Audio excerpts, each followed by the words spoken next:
Allez, cette question à présent sur Boursorama, sait-on vraiment tout de cette hausse de la CSG qui nous pend au nez parce qu'Emmanuel Macron l'a prévu, elle sera mise en œuvre bientôt, en tout cas en 2018 et votée en tout cas dans le projet de budget, on en parlera à ce moment-là. Émilie, bonjour. Bonjour. Alors, cette mesure elle est censée, on sait, financer certaines baisses de cotisations et donc offrir au final du pouvoir d'achat, enfin un gain en pouvoir d'achat pour les salariés, promesse qui bien sûr est séduisante sur le papier et dans les faits. Alors en effet, le candidat Macron, vous l'avez dit, on avait fait une promesse de campagne, offrir plus de pouvoir d'achat aux Français. On va rappeler ce petit mécanisme qui est censé être vertueux. Les équipes d'En Marche ont fait ce calcul. Alors une hausse de 1,7 point de la CSG rapporterait grosso modo 22 milliards d'euros. Et ça tombe bien puisque 22 milliards d'euros, c'est exactement ce que coûterait cette autre mesure phare d'Emmanuel Macron, à savoir la suppression de certaines cotisations salariales. Alors, il y a les cotisations maladie et les cotisations chômage. Ce serait donc une opération blanche pour les finances publiques qui verrait s'équilibrer au sous-près, hausse de la CSG et baisse des cotisations. Oui, avec, on l'a compris, en creux, des sous en plus à la fin du mois pour les salariés. Ce mécanisme, il semble a priori évidemment imparable. Il y a eu des précédents ou pas? Oui, c'est arrivé une fois, en 1998, c'était sous le gouvernement Jospin. À l'époque, le gouvernement souhaite supprimer une cotisation maladie en la finançant donc par une hausse de la CSG. Mais à la différence d'aujourd'hui, cette opération n'était pas totalement compensée. Les Français avaient vu leur prélèvement obligatoire augmenter de 4,5 milliards de francs, ce qui n'était donc pas très populaire. Ouais, on était en francs à l'époque. Ouais. Là, ça serait différent. Il y aura vraiment du pouvoir d'achat en plus. Alors attention, parce que si on regarde dans le détail, catégorie par catégorie, tout le monde n'est pas logé à la même enseigne. Alors avec 1,4% en plus sur la feuille de paie, eh bien les grands gagnants, on le sait, ce sont les salariés du privé.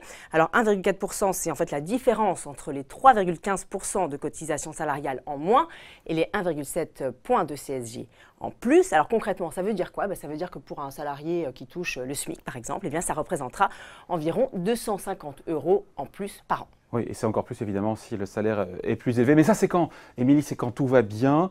En revanche, il faut le dire, pour certaines catégories, ça ressemblera à du coup de bambou. Oui, alors vous allez me parler des retraités. David, on en a beaucoup parlé sur ce plateau. En fait, ça correspond à 8 millions de retraités qui gagnent plus de 1 200 € par mois. Et ces retraités, ils ont de quoi être mécontents parce que non seulement ils vont payer plus de CSG, mais ils ne pourront pas bénéficier de cette fameuse suppression des cotisations salariales puisque tout simplement, ils ne sont plus considérés comme actifs. On aura beau leur parler de solidarité, de gestes envers les plus jeunes, c'est pas sûr que la pilule passe. Oui, ils ne sont pas les seuls, en théorie en tout cas, à pouvoir râler avec cette hausse de la CSG, puisqu'il y a aussi les bénéficiaires de revenus en capital, pour eux aussi, ça peut Oui, passer. alors dans la réalité, c'est un peu plus complexe, ça va dépendre en fait du type de revenu.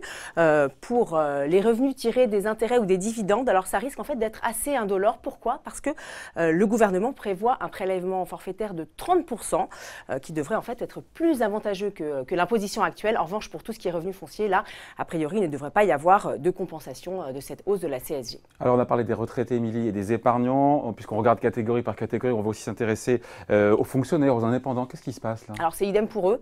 Ils vont payer plus de CSG, mais sans bénéficier donc de contrepartie en termes de cotisation, puisque ces cotisations, elles n'existent pas dans leur régime. Alors le gouvernement a prévu, il souhaite faire un geste pour eux. Tout d'abord, concernant les fonctionnaires, il faut rappeler que c'est l'État qui paye l'intégralité des cotisations maladie. Les fonctionnaires, eux, ils payent une contribution de solidarité sur l'assurance chômage qui est de l'ordre de 1%. Eh bien, cette contribution, elle devrait être supprimée. C'est une information des Échos. Les Échos qui annoncent également que l'État prévoirait une enveloppe entre 3,5 et 4 millions d'euros qui devrait être versée normalement sous forme de prime. Alors ça, c'est pour les fonctionnaires, Émilie. Il y a aussi les indépendants. On sait qu'Emmanuel Macron veut les chouchouter avec notamment l'ouverture des droits à l'assurance chômage, qu'on appelle l'assurance chômage universelle.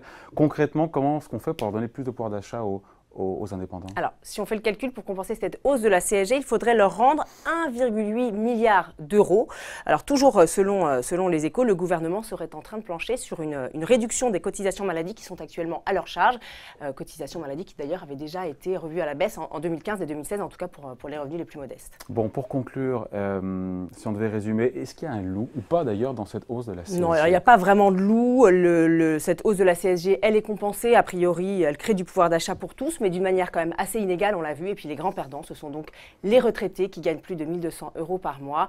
Alors évidemment, on peut prendre en compte la suppression de la taxe d'habitation, c'est ce que met en avant le gouvernement, mais là c'est vraiment un autre sujet. Ah, c'est la com du gouvernement, effectivement, oui, voilà. C'est un autre sujet. Mais c'est vrai que l'un dans l'autre, si on regarde ça de manière extensive, on peut se dire que ça baisse d'un côté, ça monte de l'autre. Merci Émilie Chaussier, merci pour ces explications. Bonne journée. Bye.